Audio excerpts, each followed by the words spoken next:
Elise Grant stood quietly under the faded wooden sign that read Aspen Ridge Sniper Program. The Wyoming high plains, wind howling, kicking up shards of gravel that scratched against the worn fabric of her pants. The sky wasn't fully light yet, a grayish-blue stretch clinging to the horizon, so cold that Elise's fingers felt stiff as they gripped the handle of her old wooden suitcase. Inside that case, her father's Remington 700, the rifle he once used when he was a border patrolman, lay heavy and silent, reminding her of the promise she had made to herself, the debt she intended to pay. Around her, the new recruits, mostly young men in their 20s, laughed and joked, shouldering brand-new backpacks stamped with modern sniper logos, their fresh windbreakers still smelling like new fabric. They bragged about their digital scopes, customized rifles, specialized camo suits. Elise's eyes drifted across them, pausing briefly on a blond young man who was waving, grinning as he showed off his shiny gun, the first light of dawn glinting off its pristine stock, sparkling. "Hey, did the supply lady get lost or something?" A mocking voice rang out, followed by the thud of boots on the ground. Elise turned to see a tall, broad-shouldered young man with a high and tight military haircut, smirking. "What are you doing here with that busted old suitcase? Planning on shooting rats or what?" Laughter broke out. Elise didn't respond. She simply looked straight at him, not with anger, not with defiance, but with a calm, quiet gaze, like the still surface of a deep lake, and it made him falter for a moment. But then he burst out laughing, slapping hands with the others around him. "Lady, you're late. Aspen Ridge doesn't have room for old junk like that." Elise walked past them, the wheels of her suitcase rolling over the gravel, echoing alongside the wind.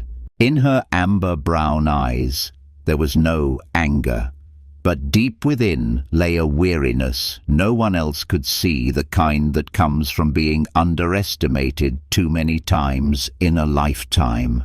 She stepped into the check-in area, where a young officer was reading off names. When it was her turn, his voice caught Elise Grant. 33, transferred from logistics. "Yes, sir.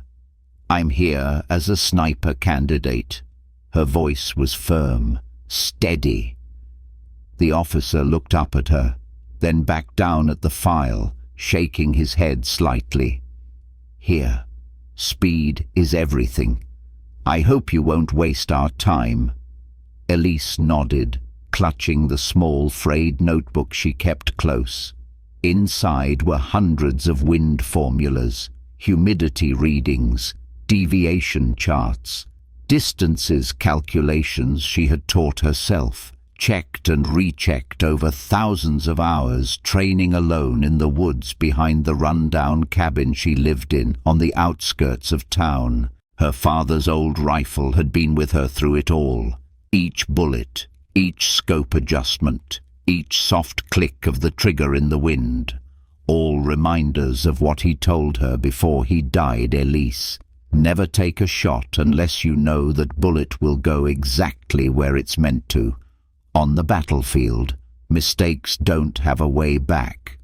That night, while the other recruits gathered to joke around and show off new techniques, bragging about their reload speeds, Elise sat alone on her creaky bunk under the dim yellow light of the barracks. She opened her notebook, page after page filled with tightly written numbers, diagrams, wind symbols, and ballistic deviations at varying altitudes and temperatures.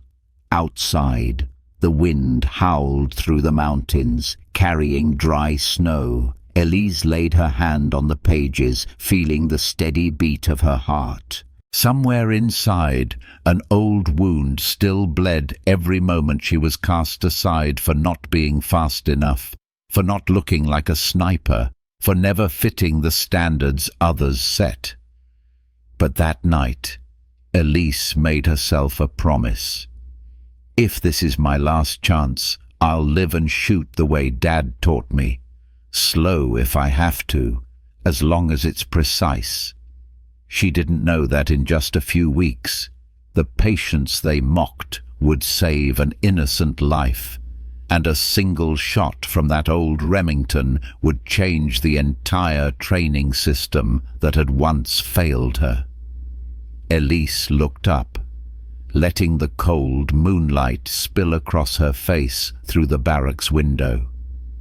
That night, the wind still blew, but she no longer trembled. Deep inside, Elise knew morning at Aspen Ridge began with the sound of the assembly whistle while it was still barely light, cold mist wrapping the training grounds like a damp cloth. Elise pulled on her faded jacket, gripping the heavy wooden case as she stepped out of the barracks, facing the curious and disdainful stares. "You still haven't been cut, lady," a mocking voice called behind her, footsteps crunching on the gravel. Elise didn't turn. She quietly inhaled, letting the cold slip through her cracked fingers, creep down her collar, numbing her chapped hands. She was used to the cold, to the silence of judgment, to the loneliness of facing a target with only her breath to mark the rhythm of the shot.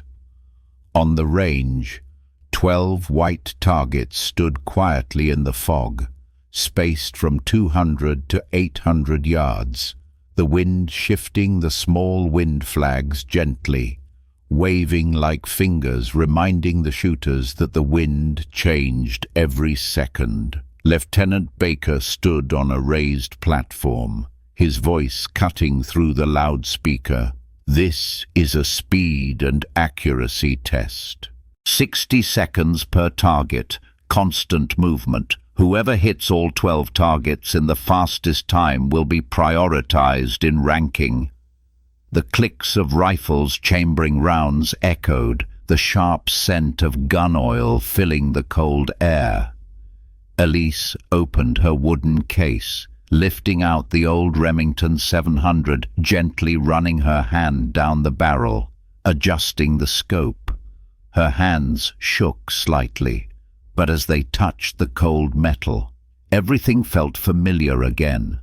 She glanced at the wind flag, estimating a 5 mph breeze left to right, the low temperature affecting bullet speed. She flipped through her notebook, scanning the numbers: 5 mph wind, 34 degrees, 600 yards, 0.3 mils, right adjustment, 30 seconds. "Prepare." Lieutenant Baker's voice boomed. Elise glanced at the other recruits, some adjusting their gloves, some shaking out their arms, one sneering at her. Then the whistle blew. "Begin." Gunshots cracked through the air. Semi-autos fired rapidly, brass casings clattering onto the gravel, faint smoke rising. Elise did not rush. She took a deep breath, pressed her cheek against the stock, eye to the scope, heartbeat steady, wind, distance, humidity. She squeezed the trigger, a low, deep boom, quieter than the semi-autos rattling around her. The bullet sliced through the wind, striking the 300-yard target dead center. She cycled the bolt, chambering the next round, adjusted her scope slightly, eyes back on the sight. Second target, 400 yards. The flag flapped harder. Elise leaned into her shot, calmed her breath, squeezed. Another bullseye. Around her, semi-autos rattled, shots peppering, voices shouting, done as hands shot up to signal completion. Elise remained steady, not letting herself be pulled into the chaos. Third target. Fourth. With each shot, she felt herself breathing with the bullet, her body narrowing to a single point of focus. Squeeze, release, inhale, continue. But as she lined up for the 10th target, the buzzer blared, signaling time was up. Elise pulled back from the scope, cold sweat dripping down her neck despite the chill in the air. She had 2 targets left.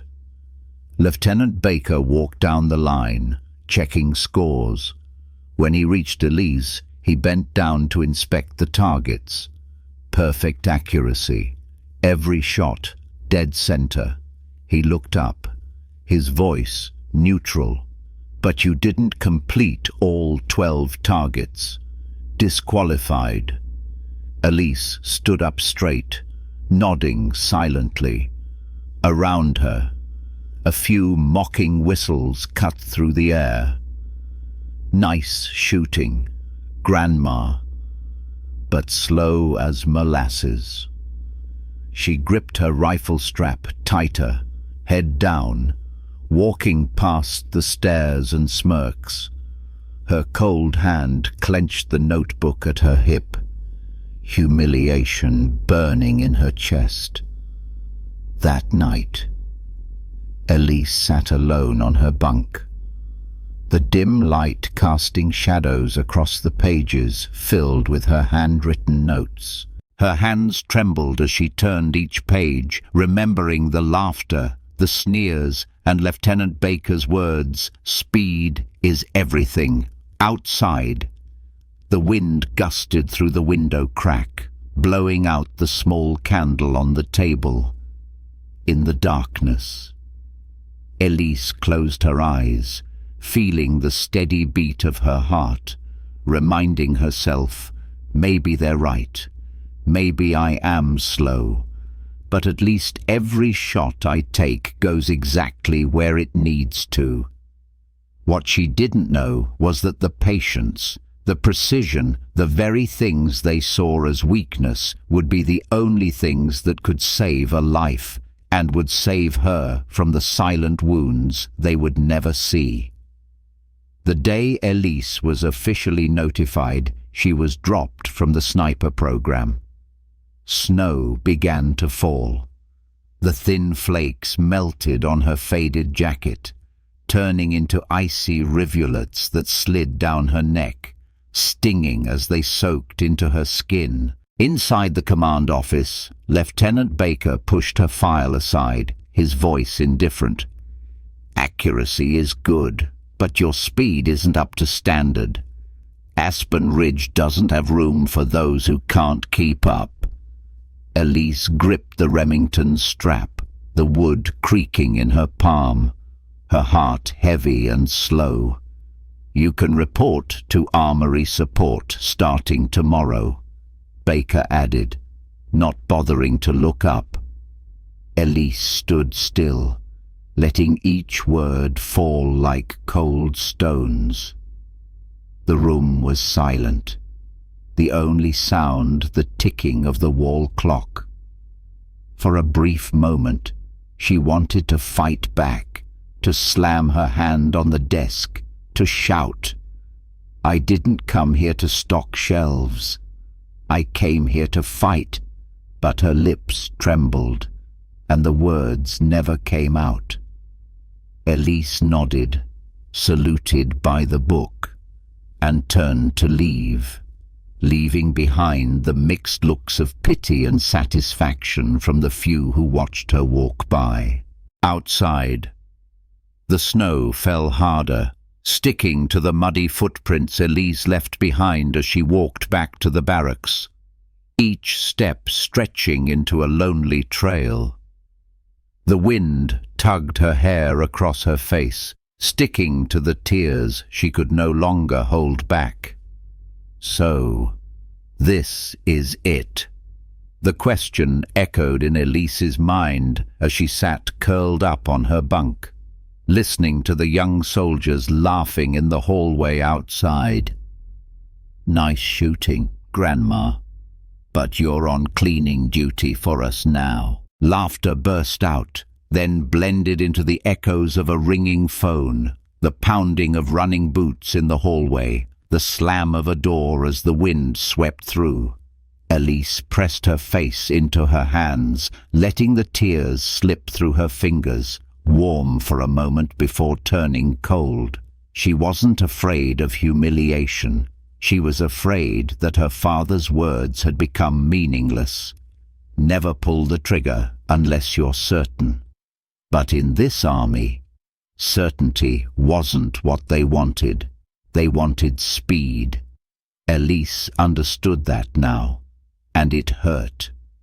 That night, while everyone else was asleep, Elise quietly sat by the window, opening her thick, frayed notebook, turning the worn pages covered in wind formulas, notes on humidity, altitude, temperature, every page crammed with tiny, neat handwriting.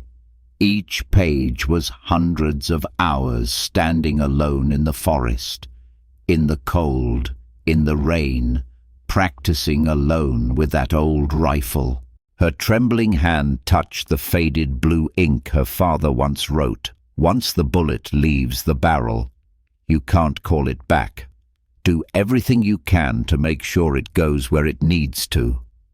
A single tear fell onto the page, smudging the old ink into a blurry stain. Elise gently wiped it away, but the mark remained, like a scar that could never be erased.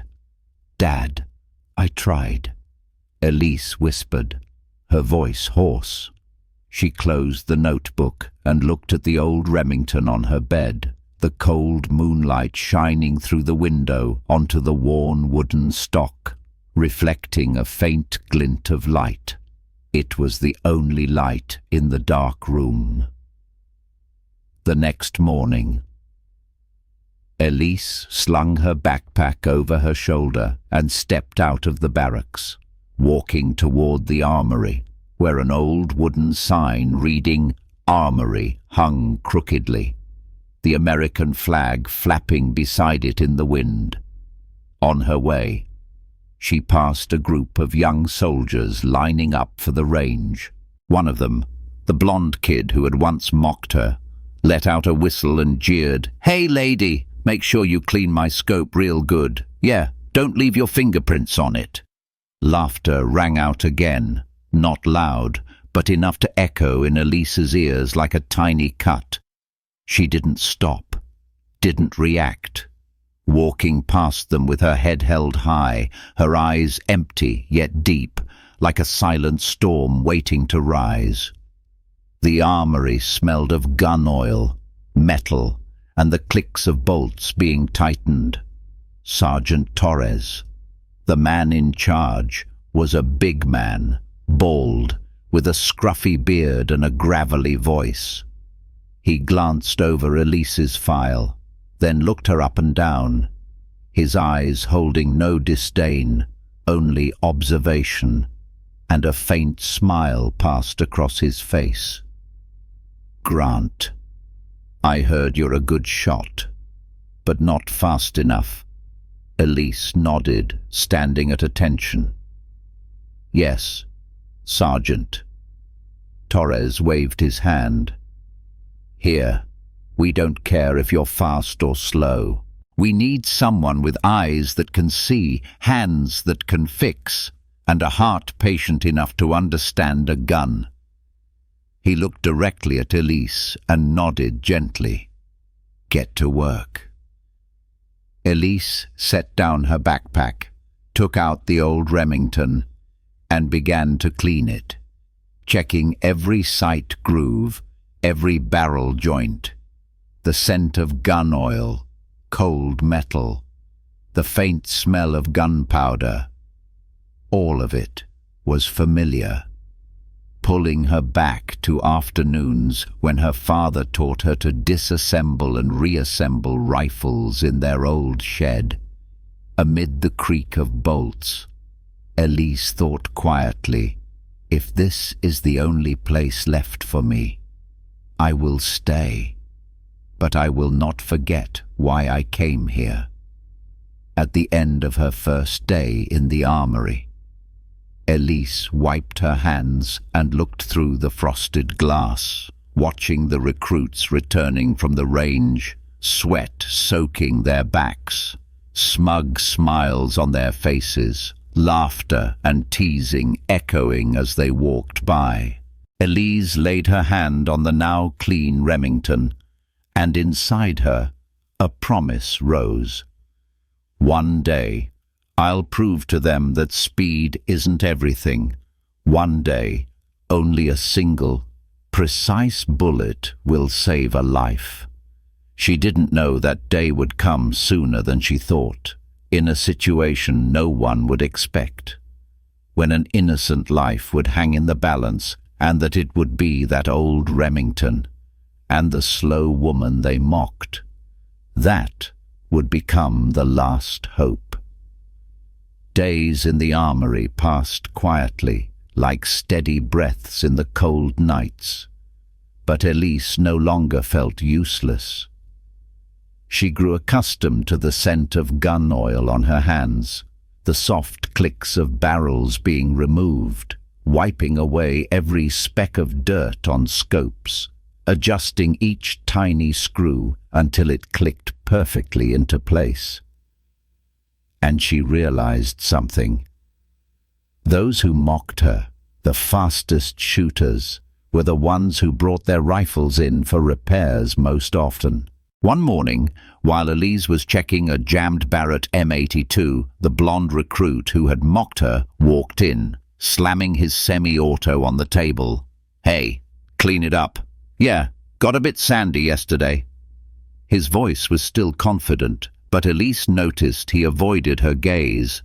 Elise opened the rifle, checked it quickly, and paused as she looked through the scope.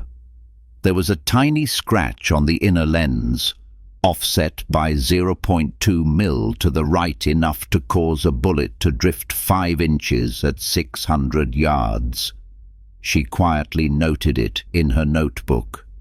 Writing steadily, Callahan, scratched scope, 0.2 mil right offset, not yet noticed. That afternoon, after everyone had left the armory, Sergeant Torres approached, holding a thick file folder with a red cover, stamped confidential in bold letters. He placed the file in front of Elise. "Grant, you've done good work. I know you see details no one else sees, but I need you to look at this." Elise opened the file, page after page filled with data shooting tests, speed analyses, hit rates, deviation rates under pressure. She flipped through them quickly, her hand trembling slightly. Familiar names appeared: Callahan, Torres Jr., Finn, Harrison.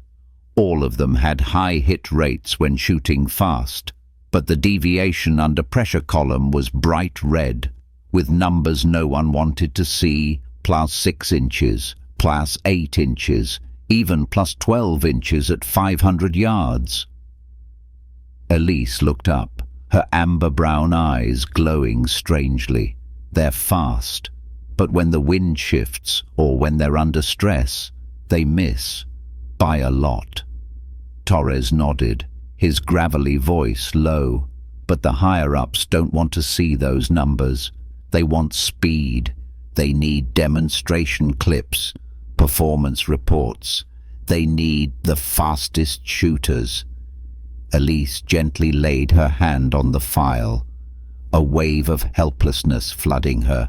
She remembered the laughter, the mocking looks, the day of her first test when every bullet she fired hit the bullseye, but she was disqualified for not being fast enough.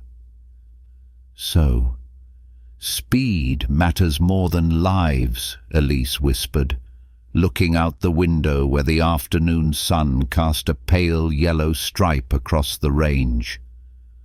Torres didn't answer. He just sighed, turning away, his shoulders seeming heavier. "You can keep that file. Elise, I trust you'll know what to do." That night, in the small room behind the armory, Elise sat alone at the table, opening her old notebook and placing it beside the classified file. She pulled out a blank page, writing down each name, each rifle they used, the flaws they hadn't noticed, the errors they ignored in their pursuit of speed.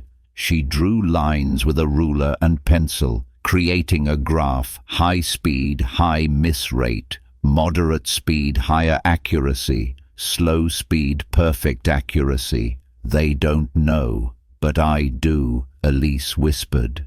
Outside, the high plains wind howled through the window cracks, rustling her notes across the table. Elise reached out to hold them down, her eyes steady, just like when she pressed her cheek to the rifle stock, looked through the scope, and squeezed the trigger. As dawn broke, Elise stepped out of the armory, the thick file in hand, and walked straight to the command office. Lieutenant Baker was sipping coffee, his eyes still sleepy, raising an eyebrow. "What do you need here?" Elise set the file down on his desk, her voice calm. "I need you to read these numbers." Baker glanced at it, smirking. "Garbage data. We've tested them. They're up to standard." Elise didn't take her eyes off him.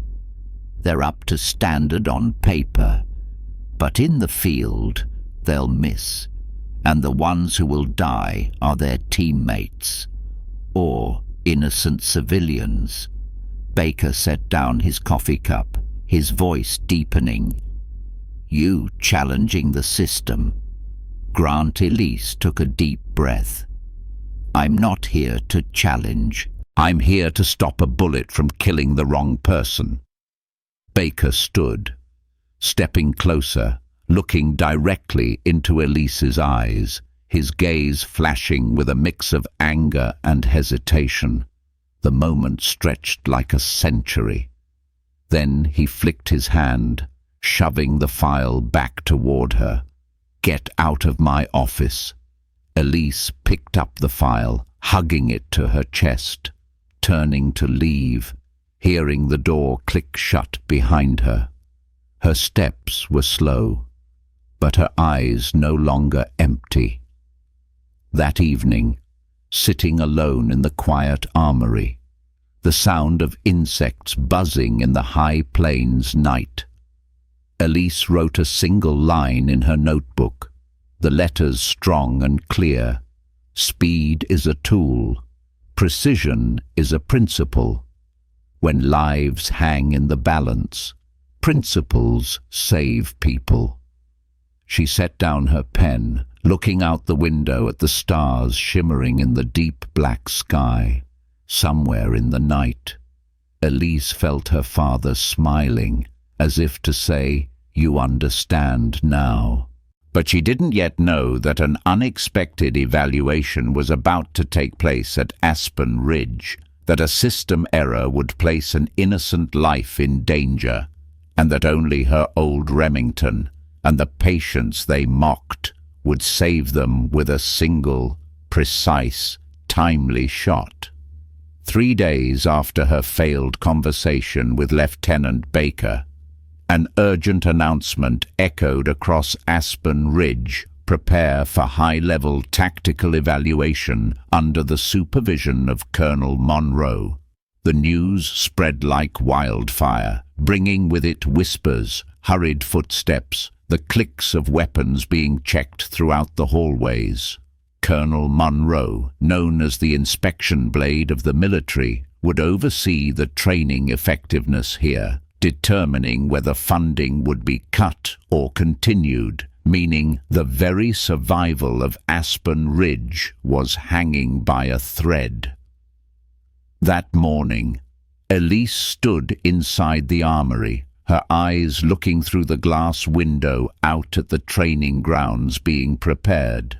Targets were set from 200 to 800 yards.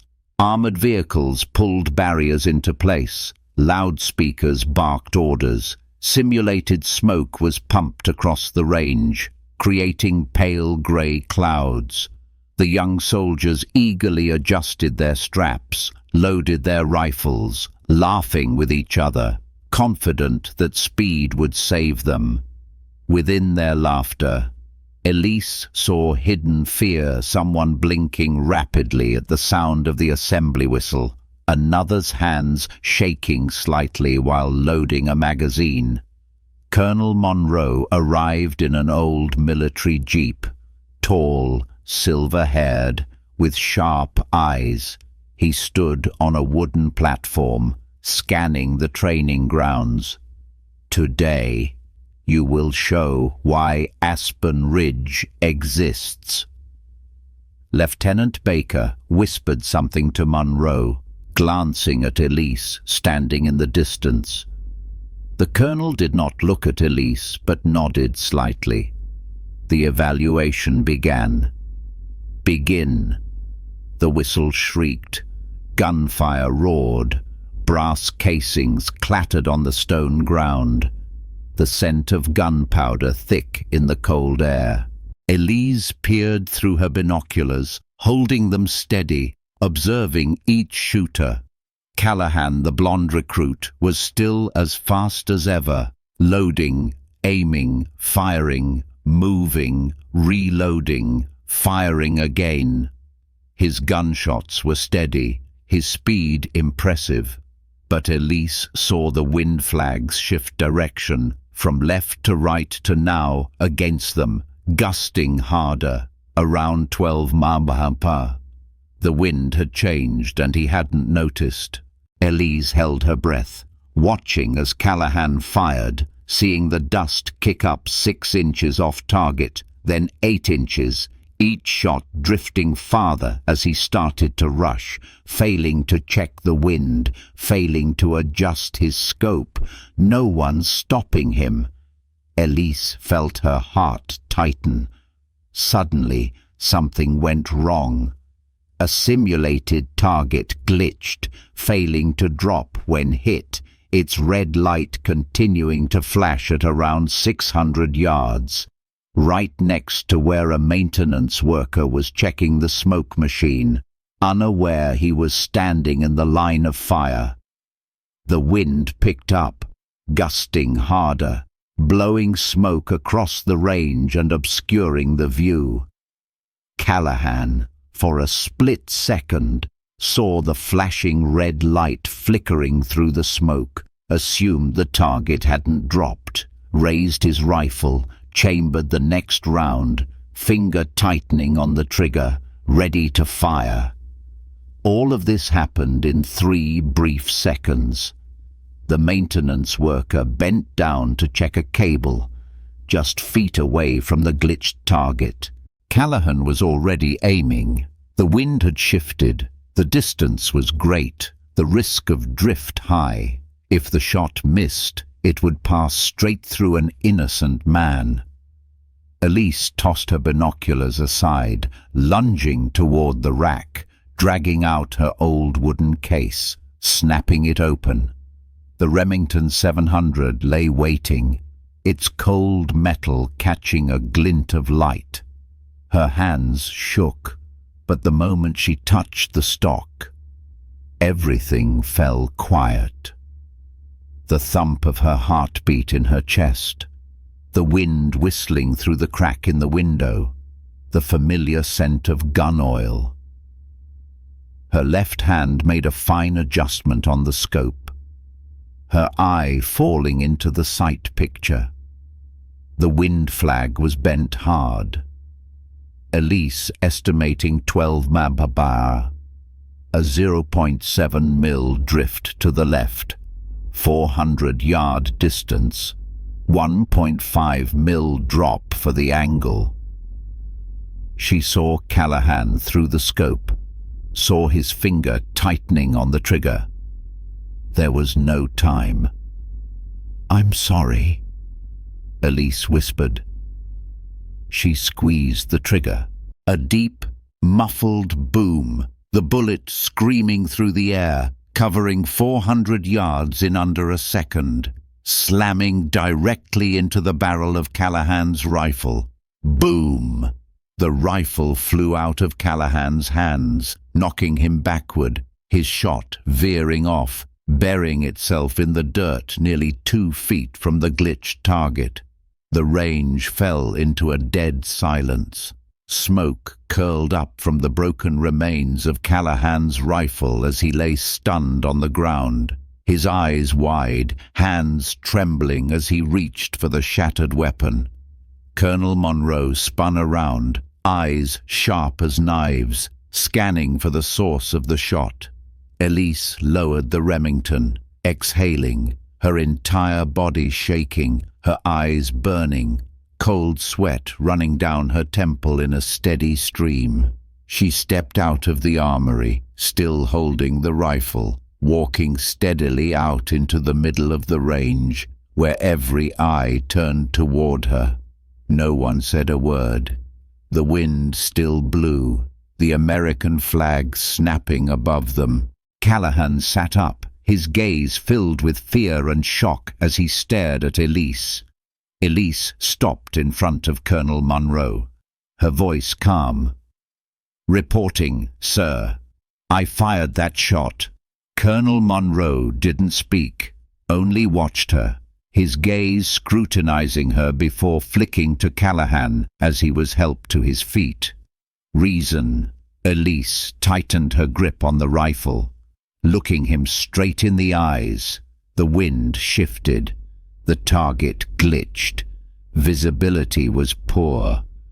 He didn't realize it. And there was a maintenance worker directly behind the target. I couldn't let that bullet kill the wrong person."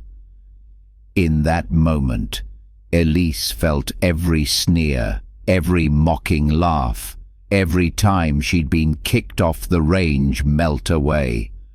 Only silence remained, and the truth precision saves lives. After Elise's shot, Aspen Ridge fell into a hushed, tense alert. Officers ran to the scene. Medics checked over a trembling Callahan, his rifle lying in pieces on the ground, smoke still rising from the shattered barrel, the smell of burnt metal lingering in the cold morning air.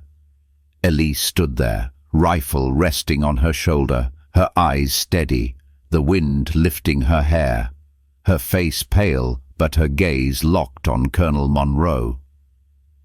"Everyone, halt!"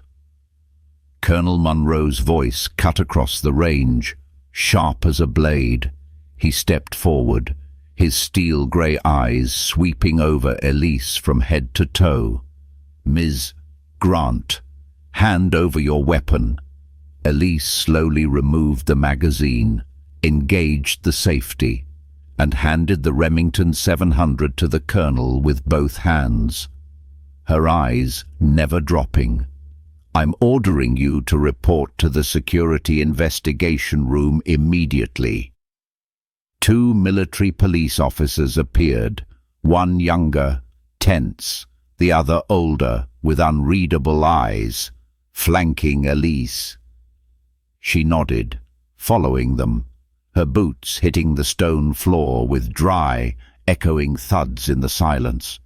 In the interrogation room, the fluorescent light was stark and cold, shining down on Elise's pale, exhausted face. Before her was a metal table, metal chairs, a plastic cup still beaded with cold water droplets. The door opened, and Colonel Monroe entered, followed by Lieutenant Baker, whose face was dark with a mix of anger and worry. The colonel sat down, placing the Remington on the table, his fingers tapping lightly on the rifle, the sound echoing in the small room. "Grant, do you understand what you've just done?" Elise lifted her head, her amber-brown eyes dull from exhaustion, but still unwavering. "I saved a life." Baker slammed his hand on the table. "You fired at a fellow soldier. Do you realize you could be court-martialed for this?" Elise didn't blink. "If I hadn't fired, a maintenance worker would be dead." Baker clenched his jaw. "There's no proof." Elise reached into her pocket, pulling out her worn notebook, slamming it onto the table with a sharp crack.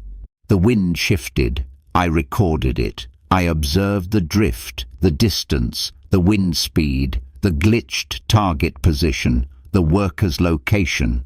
I calculated it in those 3 seconds. I didn't shoot Callahan. I shot his rifle." Colonel Monroe opened the notebook, his eyes scanning over the numbers, the wind diagrams, the careful pencil markings. He turned to the page dated that day. Wind, 12 mph left to right, 0.7 mil drift, maximum deviation, 8 inches at 600 yards. The colonel set the notebook down, looking at Elise. "How did you know for certain you wouldn't kill Callahan?" Elise took a deep breath, her hands clenching tightly. "Because I've spent my entire life making sure." The room fell utterly silent.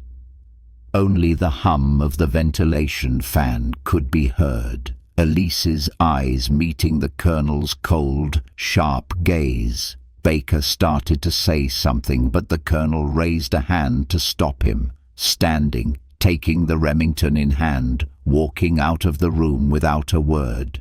Elise sat alone, her head leaning back against the cold wall, eyes closing. Behind her eyelids, she saw her father's face, kind but stern, his voice echoing in her memory. "Elise, there will be moments when you have to decide in an instant. You cannot be afraid, and you cannot hesitate, but you must be certain." A tear slid down Elise's cheek, dropping onto the collar of her worn, faded jacket. Hours later, the door opened. A female soldier stepped in. "Grant, on your feet." Elise stood slowly, her hands trembling from the cold, from exhaustion, from the fear that the worst was about to happen. The female soldier said nothing, simply handed Elise a thicker jacket, whispering, "The commander wants you in the briefing room." Elise put on the jacket, following, her heart heavy, her hands clenched, her pulse pounding. The briefing room was filled with senior officers. Colonel Monroe standing at the head of the table, his eyes sweeping the room. On the screen was the video from the test. Thick smoke, wind flags snapping, the maintenance worker barely visible behind the glitched target. Callahan raising his rifle, Elise's bullet cutting through the air, knocking Callahan's weapon aside, his bullet veering harmlessly into the dirt. The sound of that boom echoed, and then silence. Colonel Monroe looked at Elise. "I've watched this footage over and over." He held up the Remington 700. "This shot saved a life. Ms. Grant, you acted in those 3 short seconds, relying on skill, calculation, and instinct. You did the right thing." Elise stood frozen, tears welling up, her head bowing. "Thank you, sir." Baker spoke, his voice low, but she still violated the rules of engagement. Colonel Monroe turned to Baker, and those rules nearly cost an innocent man his life. He set the rifle down on the table. Looking around the room, Aspen Ridge will need to change. We've been training soldiers to shoot fast, but we haven't taught them when to stop. We were wrong. He looked at Elise, his voice firm. Ms. Grant, I am ordering you to compile a full report of every observation, calculation, and training discrepancy you've recorded. I want to see it all, and effective immediately. You are reinstated not in logistics, but as a tactical instructor during live training sessions. Elise's eyes widened, her voice catching, "Sir, I didn't expect." Monroe nodded. "You've earned it, and Aspen Ridge needs you." Elise left the briefing room that day, clutching her worn notebook, tears falling, but these tears were light, tears of relief, after years of being mocked, discarded, and ridiculed for being too slow. Today, she had proven speed doesn't save lives, precision does. And more importantly, for the first time in her life, Elise Grant felt seen, heard, and recognized not for speed, but for the patience and principle she had protected with everything she had. The next morning, Elise stood on the Aspen Ridge Range, the high plains wind roaring, the American flag snapping on its old pole, the morning sun cutting through the mist, catching the tangled brown hair falling around her shoulders. In her hands was no longer the old, mocked Remington, but the roster of shooters for the new training session, with direct orders from Colonel Monroe. "Ms. Grant, I want you to help retrain our shooters, focusing on precision, wind judgment, and fire timing analysis, not just speed, but resistance started from the very first minute." As Elise approached the line of shooters, their eyes turned toward her, filled with doubt and smirks, a few nudging each other, one whispering loudly enough for Elise to hear, "Oh, the logistics lady is gonna teach us how to shoot now." A soft chuckle rippled through the group.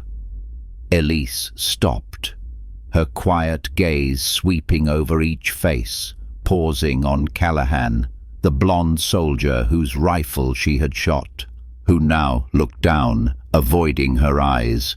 Elise took a deep breath, her voice steady. "Today, we're not talking about speed. Today, we're learning how to survive." The training began. Elise led them to the old range, the very place where a test had nearly killed a maintenance worker. "This is where you once fired recklessly to get the fastest times. I want you to look around and answer me. How many times did you stop to check the wind, to calculate trajectory, to know who was standing behind your target?" No one answered. Only the wind spoke, rattling the wind flag softly, making it flutter. Elise raised her hand, holding up a paper with the wind data from that day. 12 miles per hour, left to right, a 0.7 mil drift at 600 yards. Do you know what that means? One of the shooters let out a dismissive chuckle. "It means we need to shoot faster before the wind changes." Elise didn't respond, just looked at him with deep, quiet eyes. He fell silent. On the first day of practice, Elise had everyone shoot at a 600-yard target, with no time limit. The only requirement, every shot had to hit dead center. An hour passed, and many shooters grew restless, firing quickly when the wind calmed, only to see their bullets veer off target. Elise walked to each shooter, quietly adjusting their scopes, teaching them how to read the flags, to watch the distant branches, to count the rhythm of strong and soft gusts, to listen to their own breathing before pulling the trigger. Shooting fast will let you pass a test. Shooting precisely will let you go home. Elise's words echoed across the morning range, leaving a heavy silence. Then it was Callahan's turn. He loaded a round, inhaled deeply, but his hand still trembled on the trigger.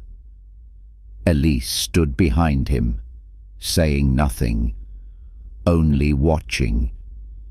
His first shot missed, drifting 4 inches to the right. Callahan cursed under his breath, chambering another round. Anger and frustration etched across his face. Elise placed a gentle hand on his shoulder. "Stop." Callahan turned around, shame and resentment flashing in his eyes. "What do you want?" Elise handed him her worn notebook. "Read it. This is how I saved you that day." Callahan looked down at the book, seeing numbers, wind diagrams, drift calculations, meticulous notes on scope adjustments and how to recognize your own breathing. I don't understand," Callahan stammered. Elise looked at him, her voice soft but firm. "You will, or you'll die out there." In the days that followed, Elise patiently trained each of them. They learned to read the wind through flags and swaying branches. They learned to estimate distances by eye, then confirm with rangefinders. They learned to control their breathing, to steady their heartbeat before firing. They learned when not to fire if they weren't sure. Each day, a few quit, unable to handle the pressure of slowing down. But those who remained began to see the difference their bullets found the center, even when the wind changed, even if it took them longer. At night, Elise sat in the armory, cleaning rifles, wiping away every speck of grime, checking scopes, adjusting screws, measuring drift, recording it in her notebook.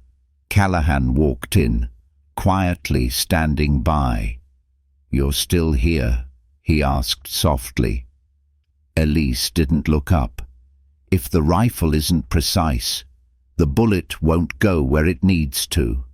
Callahan was silent for a moment before stepping closer. "I read your notebook. I want to learn." Elise lifted her head, her tired eyes lighting up with hope. "Okay, but you have to promise me one thing. Never pull the trigger unless you're certain." Callahan swallowed, nodding. "I promise." The next day, training resumed. Callahan lay prone, aiming at a 700-yard target, the wind blowing hard. Elise knelt beside him, pointing. "Wait. Strong gust. Don't shoot. Wind softening. Still no. Wait." Callahan's finger tightened on the trigger, but he didn't fire. Eyes locked through the scope, his hand trembling. Elise whispered softly, "Now." Boom! The bullet sliced through the wind, landing perfectly in the center of the target. Callahan lay still, letting out a breath, tears welling in his eyes. He turned to Elise, reaching out his hand. "Thank you." Elise took his hand, squeezing it firmly. "Precision saved you. Remember that." During the training results briefing, Colonel Monroe listened as Elise presented the progress of the reform. We're not eliminating speed. We're prioritizing precision. We're teaching shooters when to go fast and when to pause. Colonel Monroe nodded. Keep going, Grant. You're rebuilding Aspen Ridge. Elise left the briefing room that day, clutching her frayed notebook, the afternoon sun casting light across the range where shooters were learning to feel the wind, to be patient, to survive. For the first time, Elise smiled softly into the breeze. She understood the real fight was just beginning. She's killing speed. The words echoed at the training room door, in Lieutenant Baker's rough voice, as Elise stepped into the morning session. She stopped, catching his cold gaze, and the nervous glances of young shooters who fell silent from their earlier laughter. That day, training was tense. Elise taught them breath control, wind reading, scope adjustments, the patience to wait for the right shot. But many eyes flickered with fatigue, discomfort, and quiet defiance. One shooter, Briggs, shook his head when Elise asked him to recheck his scope. "We don't have time for this snail crap." Elise looked him in the eye. "You don't have time. But if your bullet drifts 5 inches, you won't kill the enemy, you'll kill your teammate." Briggs scoffed. "And if I'm slow, the enemy will kill me." The air thickened, silence spreading.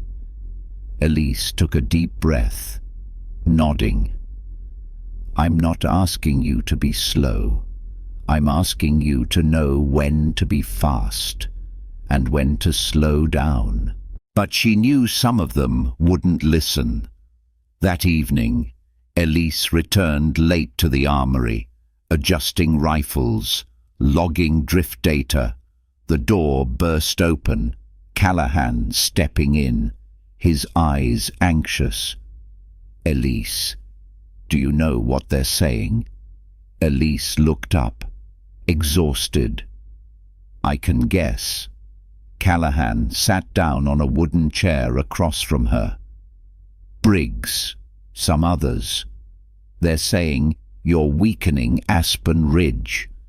They want to report you, to end this reform program." Elise clenched her pen, watching a brass bullet roll slowly across the table. "I know. Callahan." That night, Elise didn't sleep. She stood by the armory window, looking out at the dark range under the moonlight. The cold wind cut through her worn jacket, carrying the echoes of mocking laughter, the scornful glances, the memory of that first morning she was cut from the firing line. "Am I wrong?" Elise whispered. But the image of the worker almost killed, the life-saving shot, the bullets that found their mark, these came back clear. She remembered her father's words, "Elise, you won't please everyone, but if your bullet saves a life, you were right." She clenched her fist, the wind biting her face, but her gaze grew steady once more. The next morning, the news spread through Aspen Ridge. A group of shooters are protesting Elise, demanding a return to the traditional speed tests. They submitted a petition to Lieutenant Baker. Baker read through the names: Briggs, Hernandez, Collins, and 3 others. When Elise entered the training office, Baker threw the stack of papers on the table.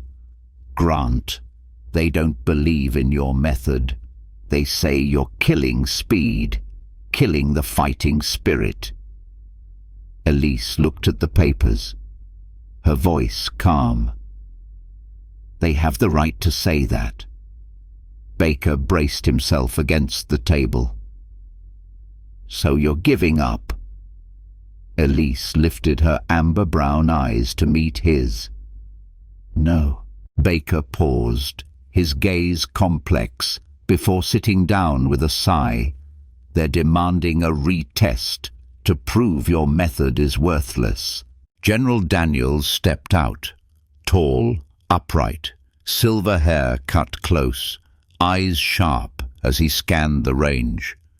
Colonel Monroe walked beside him, face stern. General Daniels looked around. "Today, I want to see why Aspen Ridge still exists." He turned to Elise, his voice low. "I hear you've changed the training here, Ms. Grant." Elise nodded. "Sir, I believe shooters need to know when to fire fast and when to stop to be certain." General Daniels smirked. "I don't care about beliefs. I care about results." The test began. 12 targets were placed from 300 to 800 yards, with obstacles, artificial smoke, shifting winds, blaring sirens, and simulated battlefield sounds pressing maximum stress. The shooters were split into 2 groups. Elise's group using smart speed fast when needed, pausing when essential. The traditional group speed above all. The whistle blew. Briggs, now part of Elise's group, lay prone, breathing steadily, adjusting his scope, eyes on the whipping wind flags. Beside him, Callahan gripped the trigger, pausing, breathing, focused. In the lane next to them, the traditional group fired rapidly, brass clattering, thick smoke, voices yelling, "Done," as hands shot up. Elise held her binoculars, cold sweat trickling down her temple. The wind shifted, strengthening, flags flattening. Elise shouted, "Hold! Briggs, wait for the wind." Briggs glanced over, hesitation in his eyes, then nodded, lowering his rifle, breathing slowly. 3 seconds later, the wind calmed. Elise lowered her voice. "Now!" Boom! The bullet sliced through the air, hitting the 700-yard target dead center. When it ended, the traditional group finished in 4 minutes, 23 seconds. Elise's group finished in 5 minutes, 17 seconds. General Daniels folded his arms, expression unreadable. Almost a minute slower. Elise clenched her hands, silent, face pale. Then came the target checks. The traditional group's targets were scattered, shots off-center, several missing completely. Outside. Dawn broke, sunlight hitting the waving American flag.